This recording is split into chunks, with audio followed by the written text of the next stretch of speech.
Right, so in this video what we're going to do is create our front nose cone. Now it's a little bit involved. The main reason it's so involved is because we need to create some fairly unique shapes, and we obviously need to taper our design and a whole lot of things. I've shown you a fairly basic version, so this one's going to be a little bit more complex. So we're going to start off on the base plane and create the the shadow of what our nose cone is going to look like, the lower most part of our design, the underside of our design. So I'm going to create a spline on the left hand side to give it the shape that I want, and then I'm going to create the center line so that I can mirror this shape rather than trying to duplicate it across the side. And now I'm just going to create the line across the back edge of that so I have a solid shape, and you can see it turns blue. Alright, let's just change the front edge of this to be a little bit rounder. Of course, how round it is up to you, but you can just grab those handles and drag them as usual. And we'll just adjust our shape very slightly. And that's looking pretty good. So let's finish that up. Okay, let's draw the next part of our design, which is actually the part that's going to interface with the car body. So it's important here to realize that the length of the nose cone obviously adds to the length of the body. So what's complex about that is that when you put this construction plane in, because it's an offset construction plane, you need to make sure that you don't extend the length of your body too far. So once you put that offset plane in, you can start by designing the interface to the car body. Now I'm just going to put a square in here with rounded corners. Obviously what I would have done is I would have gone and measured the front edge body of the car, or the edge of the body of the car, and then put the same dimensions in here. So if this was going to be a curved front or whatever, or if it was going to be rounded or whatever the shape is from my car design, that's what I would have replicated here. One thing I haven't done here as well is include the tether guide.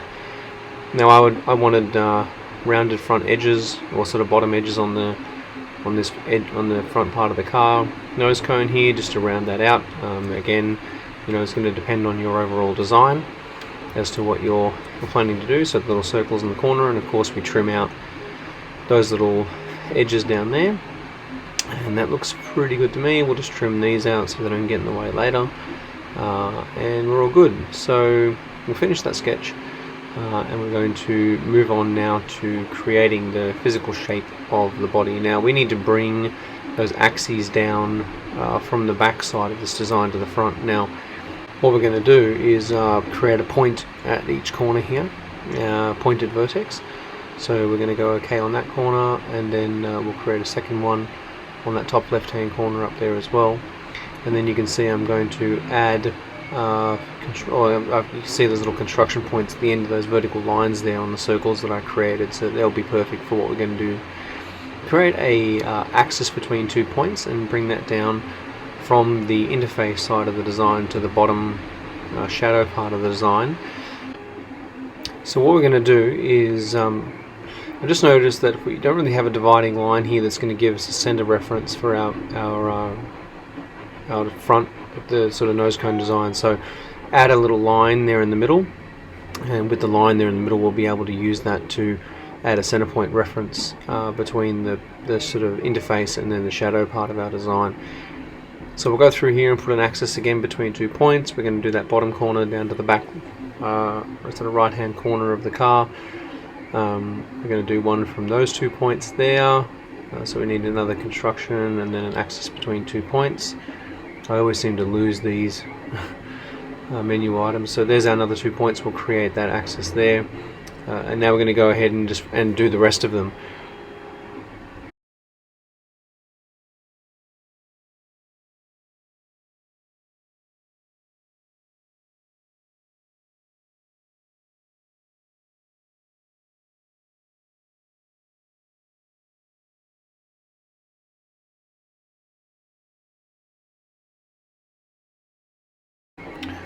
Alright, so we've done the rest of those. We're going to just put a plane here at angle. Now the plane at angle is used to make sure that we can draw the lines we need to draw. What's important here is to make sure that they're on the right angle. So you can see that that one there is on quite a flat angle, and we probably need to make that as vertical as possible. 90 degrees probably won't won't work, but if we put it on an angle like that, that means it's going to sort of follow the shape of our car design.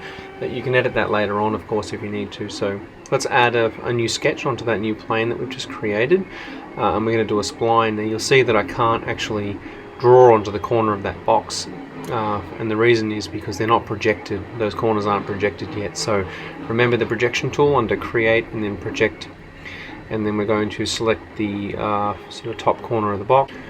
So we'll just project this corner in, so we'll just move that box out of the way and grab that corner. You'll see the little red line there, that's okay. Just click the little top sort of vertex that we created before, or the pointed vertex that we created, and then click the bottom one down there to make sure that we project those 2 points into our design. And then you're going to draw your spline. Now because you've already selected that plane, wherever you draw, no matter what the angle's on, it will put it on that sort of plane for you, and you can see my lines pretty much all over the shop. So we'll click on the right hand side of the design there so that we can see the cube, see the side of our design, and I'm going to move these points around to get them looking fairly sort of flat, make a natural kind of curve, knowing that the front edge of our design there needs to sort of slope upwards so that the air is projected up over the top of the vehicle. Now, I mean, again, this is based on your personal aerodynamic perspective for your design. So you'll finish up that sketch, and now you can see I've got that one there. And now what I'm going to do is go ahead and put another plane at angle on the middle axis of the design and set it to 90 degrees. And then starting a new sketch on that design, we're going to put a spline on there. Now again, you can see that having it on that line is fine, but pressing the P key on my keyboard, I can now project those 2 points into that sketch, and now I'm just going to draw that line in there. So that project key is really important to make sure that your design is going to work, so that you can put these rails in. If you don't project them, what's going to happen is these lines won't meet the other parts of your design, and the rails won't work for the loft that we're going to create in a minute. So I sort of sped this up a little bit because it's kind of repetitive, but essentially we're going to be using these axis between 2 points. We're going to be projecting all of these points in here. I just created a little extra axis down the bottom there. Some more of the planes at angle, so that I can draw all of the points on down the bottom. Draw all of the lines on. We basically need to connect all of these different parts from the back of the design to the front, and whether you use curved lines, straight lines, is entirely up to you. Just remember to make sure that your plane is at the right angle, and to make sure that you put the lines at each point. So continue filling in all the lines, and then once you're done, we'll get onto the loft.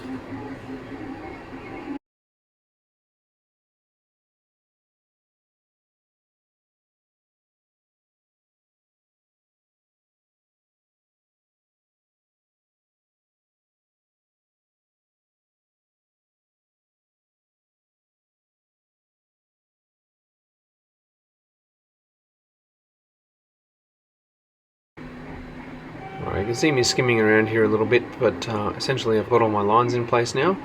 Trying to find the orientation of the thing. My cube has stopped working for some reason, and on we go to the loft. Now if I click on create loft, and then I click the back of the design and then the front, you'll see that for some reason the back side of that design isn't splitting into 2 separate components. So if I right click on that and then go edit sketch, I can edit the original sketch from the back side of my design, the interface side, and I'm going to put a line down the middle there just to make sure that I can split that in 2. And then what I'm going to do is grab my trim tool and just trim the left hand side of that square out of there and get rid of it. It's for some reason it didn't quite work the way I expected it to.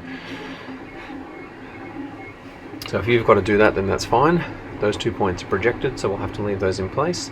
But now you can see I've just got the one side of it there, and that's because we're going to mirror this. So I'm going to create the loft by clicking on the back and then the base of the design. And then you'll see that I can add the rails in. So by clicking the plus button and then selecting these rails, I'm going to be able to sort of pull the design out to the edges of where I want it to sit. And that's why it was so important to make sure those rails were all going to be, really tightly bound to the side design of the car. But now that I've selected all those points, you can see that the surface of my solid now has been pulled into sort of those spaces. And when I click OK, I now have that sort of left-hand side of the design there is nice and sort of shaped. Now, I mean, the shape again is completely up to you how you want to do that, but that's kind of the simplest way to do it. Right, let's grab the mirror tool and let's mirror the design, change the pattern type to bodies, select the body, then we're going to turn the cube and grab the mirror plane, select the mirror plane there, and click OK, and we now have the front edge of our shape. So there you have it, a nice quick and easy way to do it. We can turn all of these axes off now, we don't really need them visible.